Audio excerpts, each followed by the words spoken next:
Muy bien, en esta mañana quisiera compartir con vosotros una predicación que no quiero que se tome como un reproche, ni mucho menos, pero sí que me gustaría que pudiésemos de alguna forma reflexionar y valorar un poquito sobre nuestra situación. El título del sermón de esta mañana lo he titulado No descuides tu salvación. Y quisiera comenzar con los versículos de Hebreos capítulo 2, versículos del 1 al 4, si tenéis la Biblia a mano me podéis acompañar, donde allí el apóstol Pablo dirá: por eso es necesario que prestemos más atención a lo que hemos oído. No sea que perdamos el rumbo, porque si el mensaje anunciado por los ángeles tuvo validez y toda transgresión y desobediencia recibió su justo castigo, ¿cómo escaparemos nosotros si descuidamos una salvación tan grande? Esta salvación fue anunciada primeramente por el Señor, y los que la oyeron nos la confirmaron. A la vez, Dios ratificó su testimonio acerca de ella con señales, con prodigios y diversos milagros y dones distribuidos por el Espíritu Santo según su voluntad. No descuidemos una salvación tan grande, dice Pablo. Yo no sé si aquí hay alguien que le gusta mucho el deporte. ¿Hay alguien que le gusta el deporte? ¿Os gusta el deporte? ¿Sí? ¿Gusta el deporte? ¿Entendéis de fútbol? ¿Hay alguno que entienda de fútbol? ¿Gusta el fútbol? ¿Antonio, te gusta el fútbol? O sea, bueno, a mí me gustaba antes mucho el fútbol. Yo me quedé ya un poquito en los tiempos de Maradona y un poquito más atrás con Pelé, aquel gran jugador brasileño, que era un mago del balón, al igual que lo ha sido Maradona o, en fin, muchos jugadores, Cristiano Ronaldo o también Messi y otros que sonarán ahora, que yo estoy un poco ya desconectado, ¿no? Pero lo cierto es que todos los grandes jugadores o profesionales del deporte necesitan tener mucha disciplina, ¿sí o no? La disciplina es fundamental, incluso en la dieta o en la alimentación. Los jugadores tienen sus médicos, tienen sus nutricionistas, llevan una dieta muy ajustada, todos los días entrenan, hacen ejercicio. Y de alguna forma pasa también con los atletas, con los corredores. No sé si alguno recuerda algún corredor famoso. ¿Recordáis algún corredor de estos de...? ¿Quién? Dato P. Ben Johnson, por ejemplo, ¿verdad? Esto no lo... Carl Lewis, por ejemplo, era otro. Sabéis que los jamaicanos nos han dado al mundo grandes corredores. De hecho, dicen que son los corredores más rápidos del mundo, ¿verdad? Y está, por ejemplo, Asafa Powell, que dicen que era un gran corredor. Bueno, él ya se retiró, pero había sido un gran corredor. Y sobre todo en la salida. Yo no sé si alguno de vosotros recuerda cuando hacíamos gimnasia en el colegio o educación física. Yo, por ejemplo, tenía mucho sprint al principio. A mí me gustaba mucho correr, pero en la salida era muy bueno. Pero luego, cuando iba corriendo metros, había otro que era más rápido que yo y me ganaba. Recuerdo el apellido de este muchacho, Cabrera, era de apellido, y era muy rápido. Bueno, pues hay un corredor que hasta el día de hoy nadie le ha arrebatado el título. Es el corredor más rápido del mundo, Usain Bolt. Y tiene, de alguna forma, la marca establecida en 9,58 segundos. Es capaz de correr, bueno, no sé si ahora, pero ha llegado a la velocidad de 45 kilómetros por hora. Imaginaros. Esposas, mandáis a vuestro esposo por el pan a 45 kilómetros por hora.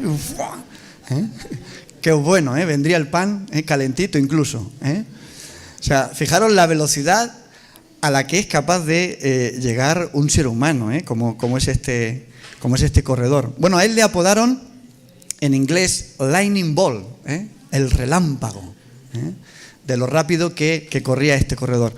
Bueno, sabéis que la disciplina es fundamental.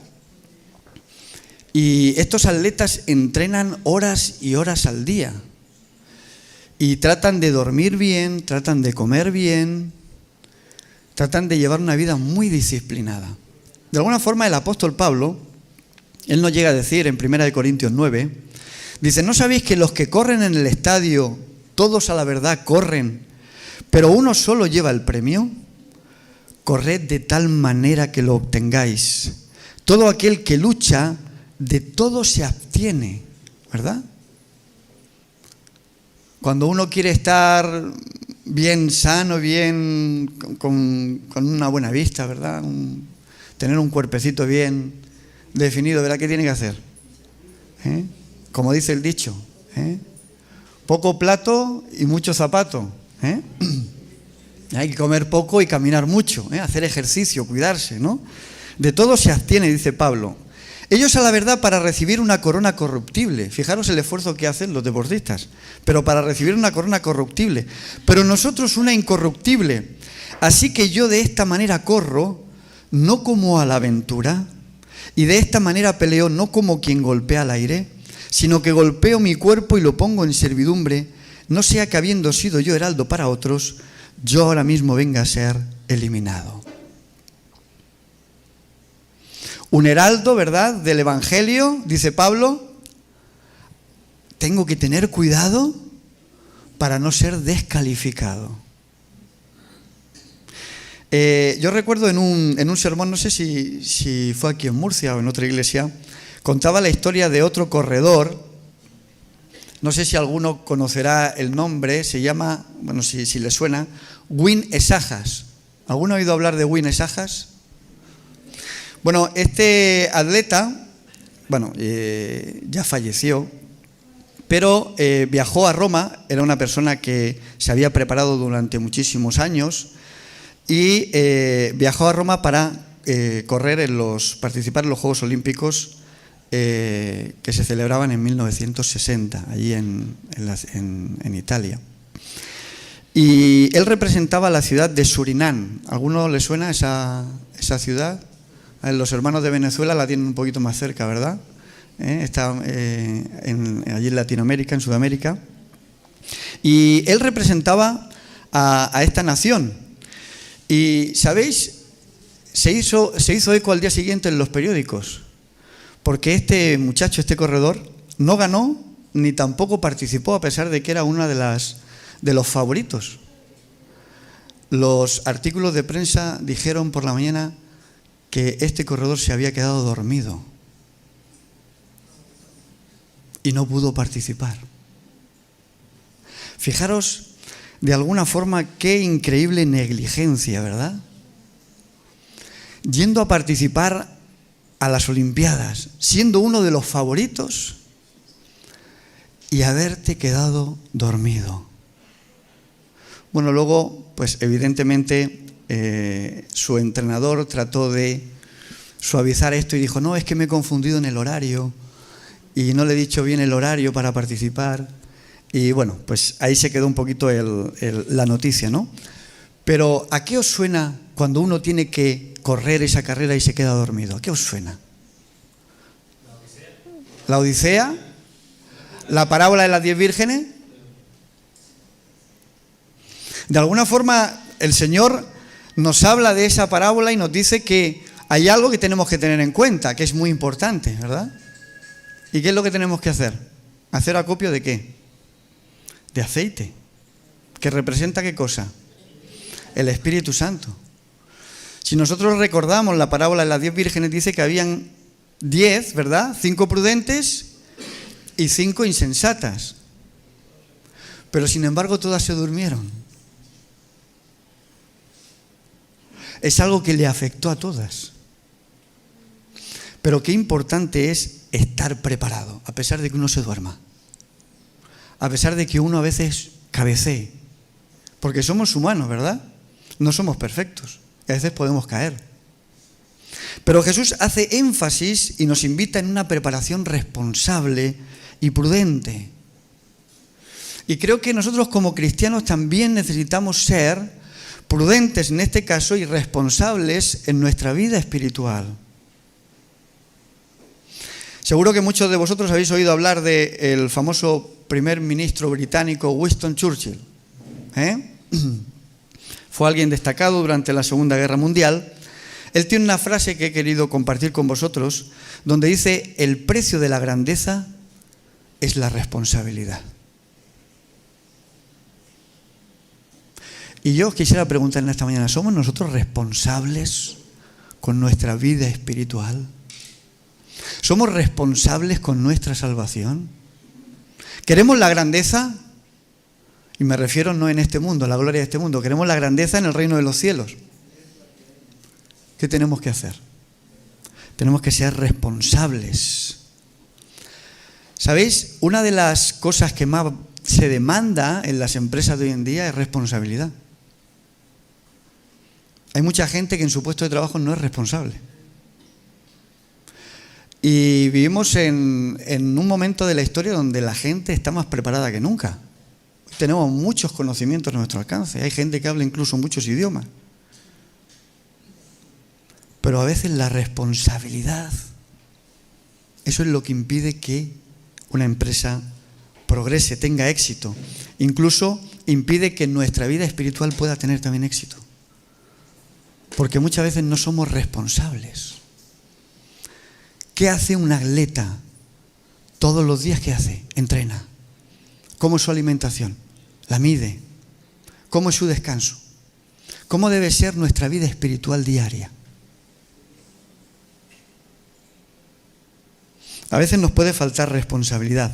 El apóstol Pablo, él llega a decir en Filipenses 2:12, dice: por tanto, amados míos, como siempre habéis obedecido, no solamente cuando estoy presente, sino mucho más ahora que estoy ausente, ocupaos en vuestra salvación con temor y temblor. Alguno puede pensar, ¿verdad?, que nosotros de forma individual estamos predestinados para la salvación. Una vez salvo, siempre salvo. Y la Biblia, cuando habla de la predestinación, lo habla de forma global. De alguna forma el Señor nos ha predestinado a todos para que seamos salvos todos. Pero no todos llegan a obtener esa salvación. O por lo menos a preservarla, porque la salvación la tenemos. La salvación es gratuita. La salvación es un regalo. Pero ¿cómo cuido yo de ese regalo? ¿Qué hago para proteger mi salvación? ¿Qué hago para no descuidarla? ¿Qué hago para tener una preparación responsable? Yo creo que todos, cuando hablamos de Mateo 24, sabemos que ahí se encuentra el sermón escatológico de Jesús, ¿verdad?, que nos habla del tiempo del fin, de las señales.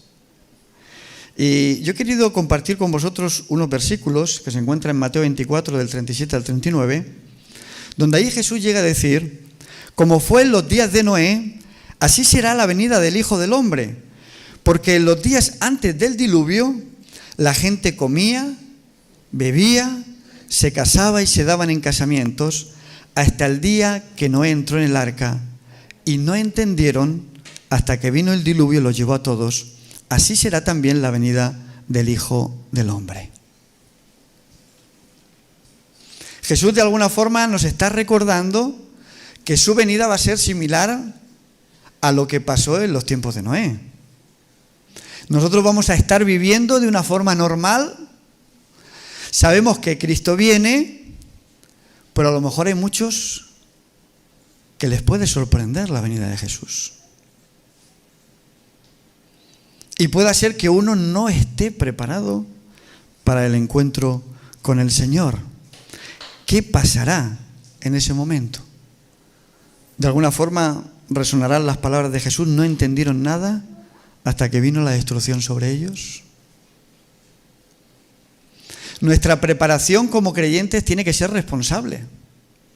Nuestra vivencia espiritual tiene que de alguna forma estar dictaminada por un programa que nosotros tengamos diariamente. De alguna forma el apóstol Pablo llega a decir: por eso cada día muero, por causa del pecado. Pero cada día recibo la gracia de Dios, ¿verdad?, porque yo me pongo delante del Señor diariamente. Me pongo en sus manos. Y creo que es importante que nosotros tengamos en cuenta ese detalle. Hay un poeta español del siglo XIX, Ramón de Campoamor, que él tiene una frase que quiero compartir con vosotros, que seguramente habéis oído, que dice: porque al final de la jornada, aquel que se salva sabe, pero el que no sabe nada. Qué importante es que nosotros día a día podamos decir que hemos sido salvos por el Señor, que hemos preservado la salvación, que hemos conservado nuestra salvación con temor y con temblor, como dice el apóstol Pablo. Y creo que, y yo decía al principio que el sermón no quiero que sea un reproche, pero sí, de alguna forma, una reflexión en la que nos podamos parar a pensar cómo estamos nosotros de preparados si el Señor tuviese que venir hoy. Hay una frase de un predicador bautista que me pareció muy oportuna, que dice lo siguiente, dice: todo aquel que dice que Dios le ha salvado y sigue viviendo como vivía antes, yo le pregunto, ¿Dios de qué te salvó? Si uno conoce el Evangelio, si uno sabe lo que dice el Evangelio, abraza el Evangelio de Jesús, pero luego vive de una manera totalmente diferente a la que dice el Evangelio de Jesús, ¿de qué nos ha salvado el Señor? Si la Biblia me dice que no debo mentir y yo me bauticé, hice mi pacto con el Señor, y luego cuando salgo de la iglesia en mi boca solamente está la mentira, ¿de qué me ha salvado el Señor? Yo recuerdo cuando conocí el Evangelio, supongo que muchos de vosotros habéis tenido experiencias similares. Yo era un muchacho joven en aquel momento, todavía creo que lo soy, no tan joven, pero bueno. Y bueno, pues yo vivía pues como vivíamos los jóvenes de aquella época. Yo pues me gustaba ir a la discoteca, nunca me emborraché, pero sí que me gustaba pues a lo mejor pues tomarme alguna bebida, y también me gustaba mucho fumar. Eso era para mí apasionante. Yo empecé a fumar con 15 años. Ojalá que ninguno de vosotros haya tenido esa experiencia, pero bueno, yo tuve esa mala experiencia. Pero bueno, cuando uno conoce el Evangelio, ¿qué debe de hacer? Apartarse de todas esas cosas, ¿verdad? Y uno de alguna forma trata de ir santificándose un poquito más. Y trata de llevar una vida pues mucho más saludable, de leer la Biblia todos los días, de tener nuestro encuentro personal con el Señor, de ir puliendo cosas, ¿verdad?, que tenemos que ir quitando. Pero cuando uno conoce el Evangelio y sigue viviendo como vivía antes, ¿de qué lo ha salvado el Señor? Si realmente sigue viviendo de una forma miserable, porque el pecado es miserable, ¿sí o no? Por eso es importante que nosotros podamos reflexionar sobre la importancia de nuestra salvación. La salvación no es algo que tenemos para siempre. La salvación la podemos perder. Y de alguna forma el apóstol Pablo nos invita a que nosotros podamos protegerla y podamos de alguna forma guardarla. El Evangelio no es salvación para todos, sino salvación para los que creen y a través de su fe son transformadas sus vidas. Para los demás el Evangelio es una sentencia de muerte. Si una persona tiene la oportunidad de recibir el Evangelio y rechaza el Evangelio, es una sentencia de muerte. Pero la persona que recibe el Evangelio y a través de su fe el Señor lo va transformando, para él el Evangelio es salvación. Y eso es algo en lo que nosotros debemos reflexionar. Steven Lawson es un predicador. Él llega a decir lo siguiente, dice: muchos han llegado a la iglesia, pero nunca han llegado a Cristo. A veces nos puede pasar que somos cristianos nominales. Somos adventistas, algunos pues porque han nacido en la iglesia, otros porque han llegado hace muchos años. Pero el verdadero cristiano, ¿verdad? El verdadero, podemos decir incluso adventista, es aquel que no solamente llega a la iglesia, es aquel que llega cada día a los pies de Cristo. Y el Señor va transformando la vida. y va cambiándonos y ayudándonos en ese proceso de santificación. De alguna forma Jesús quería repetir la historia de Noé para advertirnos de que cuando llegue el tiempo del fin, cuando Cristo finalmente venga, desafortunadamente, como siempre en la historia, van a haber dos grupos. Habrán familias que se salven y familias que se pierdan. Y esto es una realidad. ¿En qué grupo vamos a estar nosotros? ¿Qué vamos a hacer nosotros para preservar esa salvación tan grande? Yo os pregunto en esta mañana, ¿amaba Dios a los antediluvianos o no? ¿Les mostró su amor? ¿Les mostró su misericordia? ¿Durante cuántos años? 120 años. Tuvo paciencia y misericordia con ellos. ¿Pero qué hicieron con esa paciencia y esa misericordia de Dios? Dios les dio su gracia, les ofreció la salvación, ¿pero qué hicieron? La rechazaron. Y eso nos puede pasar también a nosotros. Recordar que las 10 vírgenes habían 5 que eran insensatas. Las 10 esperaban al esposo. Pero solamente 5 estaban preparadas de las 10. ¿Voy a ser yo de esas 5 o de las otras? Los antediluvianos de alguna forma desobedecieron la ley de Dios. El Señor les estaba dando una oportunidad. Rechazaron el tener una experiencia personal con el Señor. Y a pesar del testimonio que Noé les estaba dando, finalmente decidieron, ¿verdad?, hacer con su vida otra cosa distinta a lo que el Señor esperaba de ellos. Hoy en día, aún entre aquellos que nos llamamos cristianos, y yo me incluyo, puede haber personas que realmente no conozcan a Dios. Y sabéis que cuando hablamos de conocer a Dios, hablamos de tener esa relación con Él. La Biblia habla del conocimiento de Dios como esa relación personal que debe tener la criatura con el Creador. El oferente con su Dios. El conocimiento de un Dios santo se debe reflejar en una vida santa.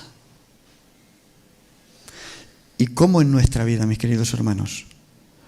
¿Podemos decir que nuestra vida también es una vida santa? ¿Cómo sabemos que Noé y su familia reflejaron el carácter de Dios? ¿Cómo lo sabemos? Porque se salvaron. Y como dice el poeta, ¿verdad? Al final de la jornada, el que se salva, sabe. Pero el que no se salva, ese no sabe nada. Y eso es lo que le pasó a los antediluvianos, que realmente no sabían nada. Por eso la palabra de Dios nos invita a vivir un cristianismo responsable. Una experiencia de fe real, que pueda transformar nuestras vidas, que pueda de alguna forma ayudarnos a santificarnos para prepararnos para ese maravilloso encuentro. Por eso la invitación de Pablo a no descuidar nuestra salvación. Ahora bien, ¿cómo podemos nosotros cuidar de la salvación? Porque muchas veces hablamos, ¿verdad?, de cosas generales, pero vamos a ir al cómo. ¿Cómo hacerlo? ¿Cómo podemos nosotros cuidar nuestra salvación? Bueno, hay un texto bíblico que es muy conocido, en Lucas capítulo 9, versículo 62, donde el Señor dice: todo aquel que poniendo su mano en el arado mira hacia atrás, ¿qué sigue? No es apto para el reino de Dios.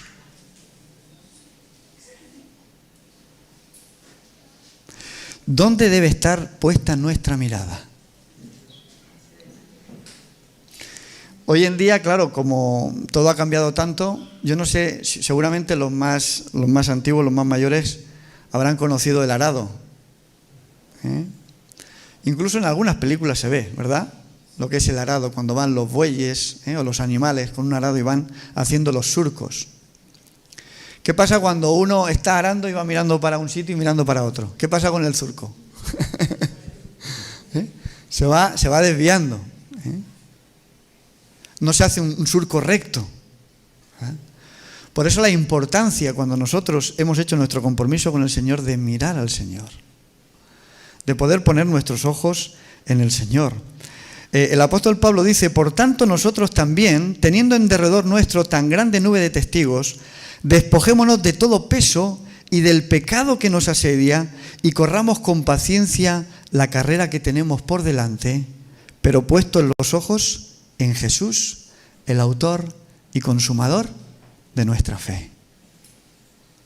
Recordamos el texto, ¿verdad? Un texto precioso en Hebreos 12, versículo 1 y 2. Jesús es el consumador de nuestra fe.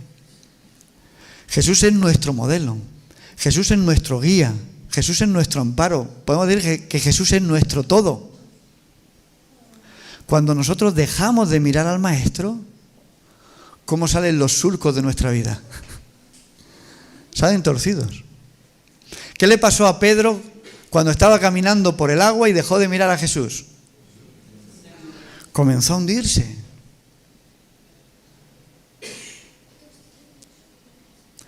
¿Qué pasa con nosotros cuando nuestra mirada se quita de Jesús? Comenzamos a hundirnos. ¿Recordamos la historia de Lot y su familia? ¿Cuáles eran las instrucciones de los ángeles? No miréis hacia atrás, mirad solamente adelante.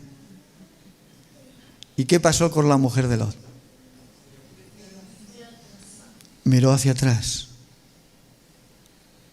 ¿Dónde estaba el corazón de la mujer de Lot? Estaba en Sodoma. A veces nuestro corazón puede estar también en Sodoma. Estamos en la iglesia, pero el corazón ¿dónde está? A veces puede estar fuera. Por eso la importancia, el Señor no trata de captar nuestra atención, de que le miremos a Él. A veces estamos también más centrados en la paja del ojo ajeno, ¿verdad?, que en la viga de mi ojo.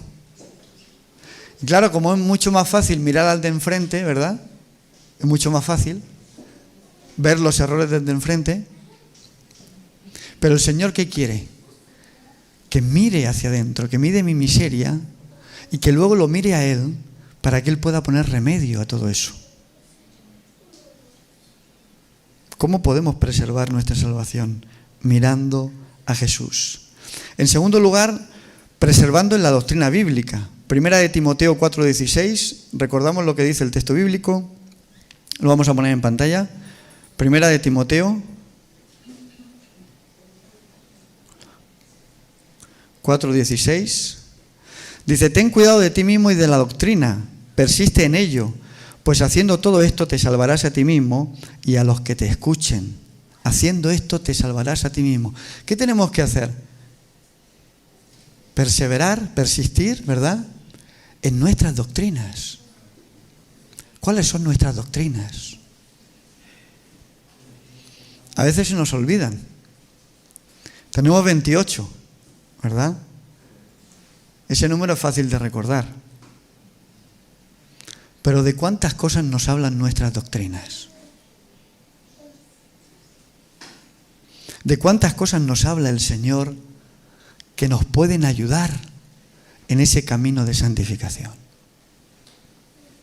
Hay tantas cosas, ¿verdad? Pero Pablo le da ese consejo a Timoteo: persiste en la doctrina, porque haciendo esto te salvarás a ti mismo y también a los que te escuchen, ¿verdad? Vamos a ver segunda de Pedro, capítulo 1, vamos a leer a partir del versículo 8. No, a partir del versículo 4.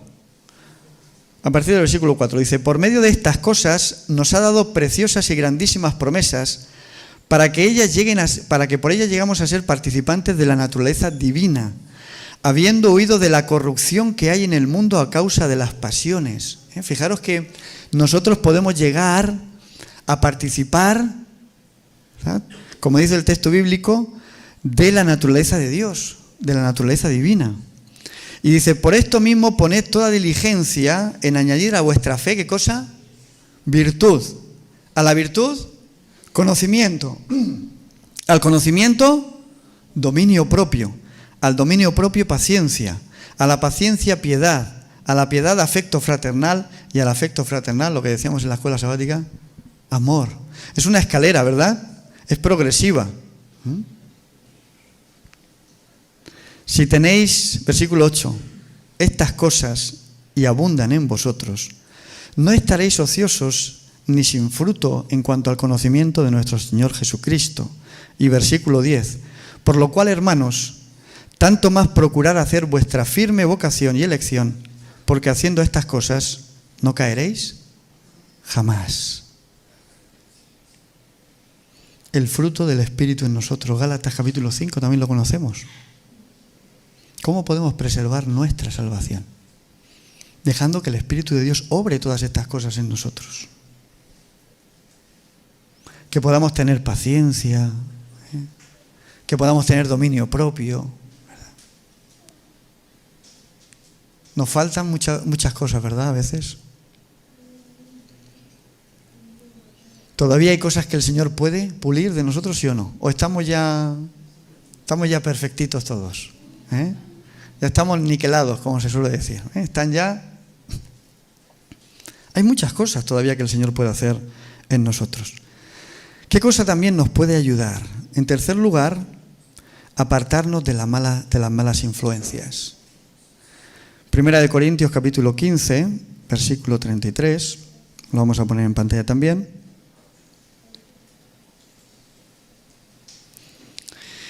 No os engañéis.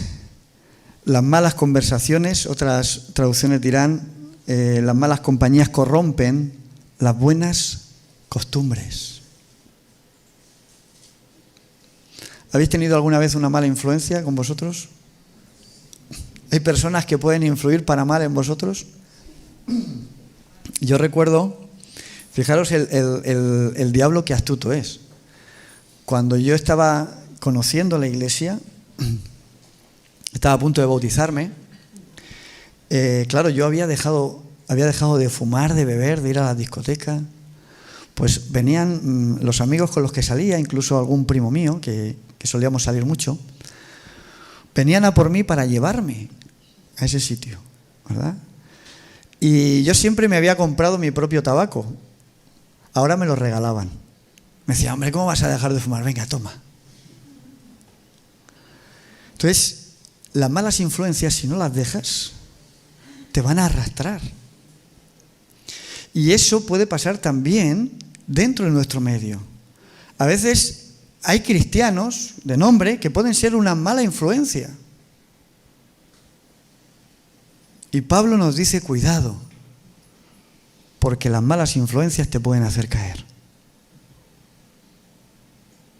Por eso es importante también elegir bien, con la ayuda de Dios, a nuestro compañero de viaje. Aquel esposo, aquella esposa que nos va a acompañar en el trayecto de nuestra vida. Porque dependiendo a quién nos unamos, ¿verdad?, nos va a ser más difícil o más fácil el camino. Así que esa es una de las cosas por las que también nosotros tenemos que tomar nota. Y por último, no siendo oidores olvidadizos. ¿Recordamos el texto de Santiago? No ser oidores, Santiago 1:25, sino hacedores. Hacedores. La teoría la conocemos muy bien, ¿sí o no? Sabemos lo que hay que hacer, ¿verdad? Pero ¿y la práctica? Ahí ya nos cuesta un poco más. Esto me hace gracia porque hay muchas personas ahora que se quieren poner en forma. Ahora está muy de moda el hacer ejercicio, el ir a los gimnasios, ¿verdad? Y no hay personas que de buenas a primeras llegan y se piensan que todavía tienen 20 años, ¿sabes? Y se enganchan allí a la barra y no pueden, les falta, ¿verdad? Y cuando ven que les cuesta mucho, ¿qué hacen? Abandonan. Tú vas a los gimnasios y le puedes preguntar a uno de los monitores que hay allí o al dueño del gimnasio, le dices, oye, ¿cuántos vienen y al poco tiempo se van? Y te dice, el 70%. Hay un 70% que vienen con una ganas tremenda, se van a comer el gimnasio.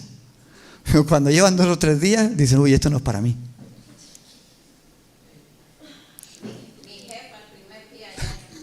Sí, fíjate.